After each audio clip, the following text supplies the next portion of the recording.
Hey y'all, and welcome to Paracord Reviews. We're going to do a follow-up to one of the most popular videos I've ever done, and that's on steering wheel wraps. I have now had this one for just over 2 years, and I thought I'd do a quick follow-up. So what do I like? What do I dislike? What would I have done different? That's what the gist of this is. What do I like? I still like it is out here right now over 90 degrees. This is hot as hell. My truck has been sitting out in the sun. This is good. It's still warm, don't get me wrong, but it's not nearly as hot as holding on to this hot plastic vinyl. So this is great. The Paracord, it's starting to fade a little bit, but it still looks good. I still like the color. I will say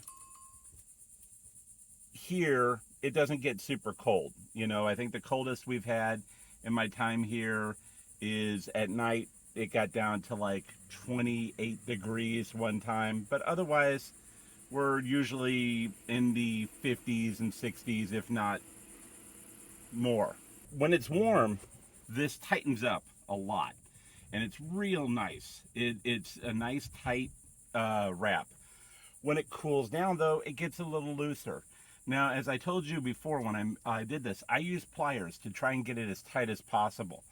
But even then, it stretches, it relaxes, etc. I have thought about taking a heat gun to it, but I don't want it to get too hot. I have yet to find a way, though, to get it so that it is nice and tight permanently, like how it is on a hot day.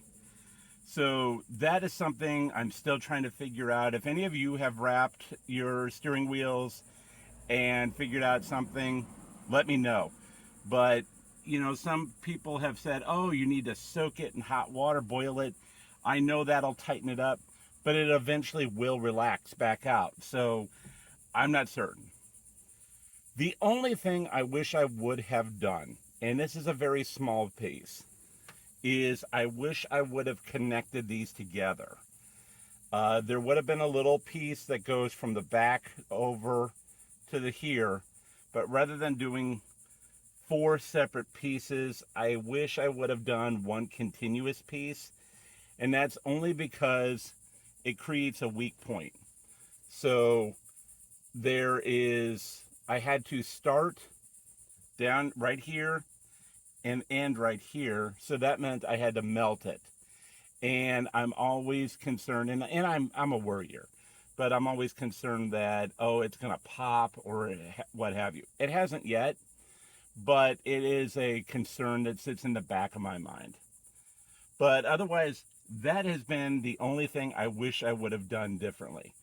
I still like the stitch method that I did, or not the stitch method, the loop method that I did. I think it looks good. I think the only other thing I would say is I wish I would have taken my time a little bit, because I did cross on a couple of spots. But otherwise, 2 years on, would I still recommend it? Yes, I still recommend it. I recommend it to anybody who wants that durability, who just wants to do something different than going and buying some wrap from Walmart or Amazon or what have you. This is something you can completely customize and is in your control. With Paracord, of course, you have a variety of colors. You can do anything you want. You could do a camo, you could do pink, rainbow, what have you. So it's an easy customization. I would say that this is something anybody can do. So I'd love to see and hear about your projects. Let me know your thoughts. Otherwise, until later, keep paracording.